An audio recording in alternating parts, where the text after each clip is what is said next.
So hello students, today we are going to study class 7th English chapter number 4. So let's read. Each one of us could be in hospital at some point in our life. We have our own memory of the experience we had at that time in the hospital. Here you will read 6 brief extracts in which different people talk about their experience having been in hospital. So यहाँ पे 6 stories दी है छोटी छोटी, जहाँ पे अपन को कोई सबके बारे में एक्सपीरियंस है कि सब लोगों का एक्सपीरियंस बताया है कि उन लोग का एक हॉस्पिटल में कैसा कैसा क्या एक्सपीरियंस रहा। तो फर्स्ट एक्सपीरियंस है अभिजीत का, वो 33 ईयर्स ओल्ड है। ठीक है। So I was in a CMC hospital for 8 days. The first day I remained completely unconscious but I felt fine after I had regained consciousness. The doctor said he just wanted to keep me in the observation. He said I would definitely have been killed in the collision if I haven't been wearing my crash helmet. So ये story है अभिजीत की जो 33 years का है. इसने क्या बोला कि ये CMC हॉस्पिटल में था 8 दिन के लिए. ठीक है. So the first day he remained completely unconscious. ये फर्स्ट डे तो कम्प्लीटली अनकॉन्शियस का मतलब क्या होता है? बेहोश रहा. ठीक है. But I felt fine after I had regained consciousness. फिर उसके बाद उसको अच्छा लगा जब उसको कॉन्शियसनेस वापस आ गया, जब वो होश में वापस आया.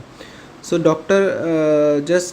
Doctor said he just wanted to keep me in the observation. Observation मतलब उसको अभी क्या होती है, डॉक्टर कुछ दिन निगरानी में रखेंगे, कुछ दिन कि डॉक्टर की निगरानी में रहेगा, उसको अपन कहते हैं ऑब्जर्वेशन. ठीक है. He said I would definitely have been killed in a collision if I hadn't been wearing my helmet, crash helmet. So doctor ने बोला कि यदि तुम्हारी जान के खतरा भी हो सकता था यदि तुमने अपना हेलमेट नहीं पहना होता तो. हेलमेट पता है ना सबको, बाइक में जो पहनते हैं उसको हेलमेट बोलते हैं. ठीक है. फिर क्या लिखा है यहाँ पे? सेकेंड स्टोरी है नैन्सी के बारे में जो कि 69 ईयर्स की है. ठीक है. The pain was unbearable when they took me to St. Stephen's Hospital on the east side of the town. Unfortunately, the ambulance got me there in no time. The driver and his mate couldn't have handled me more gently. I would slipped on the wet stony pavement and I have slipped on the wet stony pavement and broken my hips. So they kept me in for 3 months.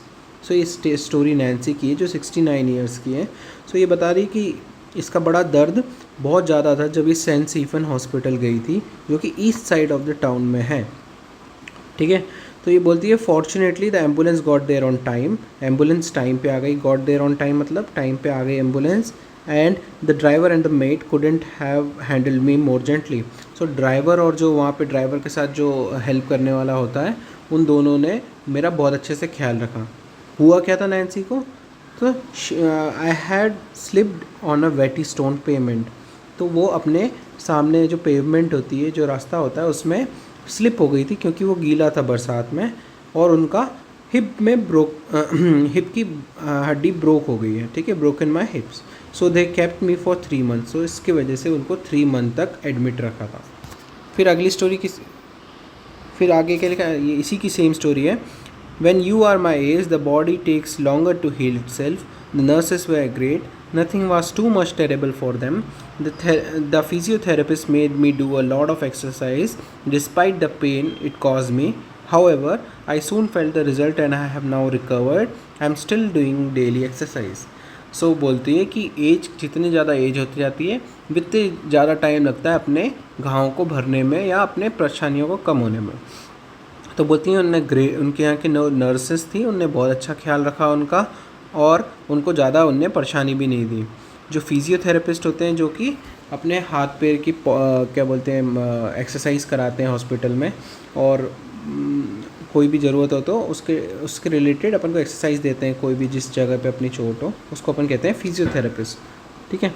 So physiotherapist उसको कहते हैं जो अपन को पूरा हाथ पैर में अपना एक्सरसाइज कराते हैं या मसाज कराते हैं क्योंकि अपने घाव जल्दी सही हो जाए. ठीक है. सो उसने उसको बहुत अच्छा एक्सरसाइज कराया, भले कितना भी दर्द हो उसके बाद भी उन्होंने एक्सरसाइज कराया, जिससे वो जल्द से जल्द सही हो गई, और अब वो रोज़ एक्सरसाइज भी करती है.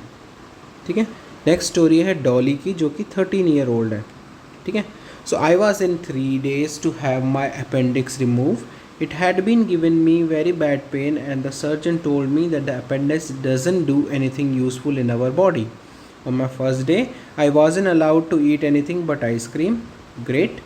But on the second day, I had the operation and hadn't feel well because of the anesthesia. My parents, because of their job, were unable to stay, but although I missed them, the other girls in the ward were very cheerful and kept me from being homesick. सो ये story Dolly की है, जो 13 year old है. सो इसकी ये 3 days hospital में थी. क्यों? क्योंकि इसके बॉडी में एक पार्ट था जिसका नाम होता है अपेंडिक्स, जिसका कोई काम नहीं होता, मगर यदि उसका ग्रोथ ज़्यादा हो जाए तो उससे दर्द होने लगता है बॉडी में. सबकी बॉडी में होता है, मगर यदि उसकी ग्रोथ अननॉर्मल है या कुछ प्रॉब्लम हो जाती है तो उसमें दर्द होने लगता है. तो उसको अपन निकाल के हटा सकते हैं, उसकी इतनी कोई बॉडी में ज़रूरत नहीं होती. सो उसको बहुत दर्द दे रहा था वो, और उसके सर्जन ने बताया, सर्जन मतलब जो डॉक्टर ऑपरेशन करता है उसको सर्जन बोलते हैं, कि अपेंडिक्स बॉडी में कुछ ज़्यादा यूज़फुल काम नहीं करता है. तो फर्स्ट डे तो उसको कोई कुछ भी खाने को अलाउड नहीं था एक्सेप्ट आइसक्रीम. सेकेंड डे से उसको अच्छा नहीं लगा क्योंकि उसका ऑपरेशन हुआ था और उसको बेहोशी सी लग रही थी. क्यों? एनेस्थीसिया की वजह से. एनेस्थीसिया क्या होता है? एनेस्थीसिया वो दवाई होती है जो बॉडी में डालते हैं और जिससे अपन को बेहोशी होने लगती है, ठीक है. My parents because of their job were unable to stay. उसके पेरेंट्स के पास जॉब थी, वो बिज़ी रहते हैं इसलिए वो लोग आ नहीं पाए, मतलब रुक नहीं पाए रात को. मगर जो हॉस्पिटल के वार्ड में दूसरी लड़कियां थी उनके साथ उसने बहुत मस्ती करी और उनने उनको घर जैसा ही फील कराया. फिर नेक्स्ट स्टोरी किसकी है? ये है डेविड की, जो कि 42 ईयर्स ओल्ड है. So I was quite terrified. I had been admitted to the university hospital with an unbearable headache and a high temperature. When a doctor were carrying our test, others came and interrupted the test to carry out more tests. I couldn't at all understand what was happening. This went on for a week and then I was sent home without a word. The doctor in charge just mumbled, "No positive outcome." At least I didn't have to have an operation. I still don't know what are wrong or if I will ever get it again. All I know is that I never want a similar experience. So यहाँ पे एक story जो David की है, ये 42 years का है. So इसकी स्टोरी क्या है कि ये यूनिवर्सिटी के जो हॉस्पिटल था वहाँ पे एडमिट हुआ. क्यों? इसके सर में बहुत दर्द था. अनबियरेबल मतलब क्या होता है? जो सहन नहीं कर सकते ऐसा दर्द था, और बहुत ज़्यादा हाई टेम्परेचर था. सो डॉक्टर ने उनको अलग अलग टेस्ट बोला एंड बार बार उसको टेस्ट के लिए अलग अलग टेस्टों के लिए बोला, मगर उनको किसी को समझ में नहीं आया कि इसमें है क्या. तो ये हफ्तों तक चलता रहा कि इसको फिर बिना कुछ बोले उन लोगों ने, डॉक्टर ने डिस्चार्ज कर दिया. उसके बाद उसको बोला, डॉक्टर ने बोला, the doctor in charge just mumbled मतलब उसको धीरे से आवाज़ में कुछ बोला जो उसको भी समझ में नहीं आया, बट उसका मतलब ये था नो पॉजिटिव आउटकम, मतलब कुछ भी अपन को समझ में नहीं आया इन टेस्टों से. तो at least I didn't have an operation. तो वो इस बात के लिए खुश है कि अच्छा हुआ कि मेरा कोई ऑपरेशन नहीं हुआ, और वो अब घर गया है. और बट दिक्कत इस बात की कि उसको ये नहीं पता कि उसको हुआ क्या था, और बस वो एक चीज़ विश करता है कि उसको सेम पेन कभी फिर से ना हो. फिर क्या है, नगमा की स्टोरी है, जो कि 74 ईयर्स ओल्ड है. I had an operation to have cataracts removed from my eyes. The surgeon had warned me not to expect too much from the operation. However, considering my age, it was suggested not to delay the operation anymore. I went for the operation unwillingly, but now I am absolutely delighted. I can see almost as well as I could when I was a young woman. I was well looked after. The nurses, in spite of being really busy, always found time to ask if I wanted anything. They took particularly good care of me while my eyes have badged and I couldn't see to go to the bathroom. So नगमा जो 74 years old थी, इनकी आँख में इनका एक operation होना था जो कि कैटरैक्ट का था. ठीक है, इसमें क्या होता है, अपने आँख की जो लेंस होती है जब वो उसमें से दिखना बंद हो जाता है. ठीक है, उम्र के साथ साथ ये एक बीमारी होती है. तो सर्जन ने बोला था कि इस ऑपरेशन से ज़्यादा एक्सपेक्ट मत करना, और आपके एज के हिसाब से आपको ये ऑपरेशन को ज़्यादा लेट भी नहीं करना चाहिए, जल्द से जल्द कराना चाहिए। सो वो ऑपरेशन करने के लिए गई बिना मर्जी से, क्योंकि उसको कराना ही था, मगर वो चाहती नहीं थी कराए, मगर इतना ज़रूरी था कि कराना पड़ा। But now I am absolutely dilated, अब वो बहुत ज़्यादा खुश है। अब वो सब कुछ अच्छे से देख सकती है जैसे कि वो पहले जवानी में देख सकती थी। I was well looked after nurses in spite of being really busy. So वो नर्सेस बोल रही हैं, वो सॉरी नगमा बोल रही कि वो बहुत नर्सों ने उनका बहुत अच्छे से ख्याल रखा, और वो इतनी बिजी होने के बावजूद भी उनने हमेशा उससे पूछा कि उनको कुछ चाहिए कि नहीं चाहिए। They took particularly good care of me why my eyes were bandaged. So इसमें क्या होता है, ऑपरेशन के बाद आँखों में बैंडेज लगा देते हैं, तो उसको बहुत अच्छा ख्याल रखा जब आँखों में बैंडेज भी लगा दिया था, और वो जब बाथरूम नहीं जा पा रही थी तभी भी उनकी हेल्प करी।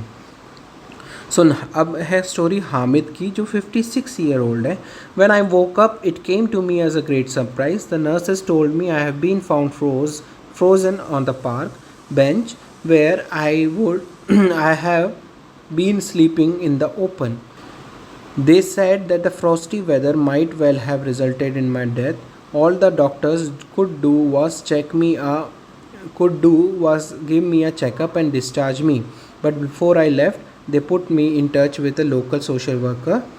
I was then out of job and had nowhere to lay my head. The social worker managed to get me a place in a charity home where I could stay for a few days. Very soon, he found me a job with a dairy farmer and I'm still working there. So Hamid जो 56 year का है, इसकी क्या story है कि इसको nurses ने बताया कि एक दिन यहाँ पार्क के पास में जब बर्फ़ गिर रही थी, वहाँ पे इसको पाया गया बेंच पे सो रहा था, ठीक है, वहाँ बेहोश पड़ा था। This said the frosty weather might have resulted in my death. तो उसने बोला यदि ज़्यादा ठंड बढ़ जाती और वहीं रहते तो शायद आपकी मृत्यु भी हो सकती थी। All the doctors could not give me a checkup and discharge me.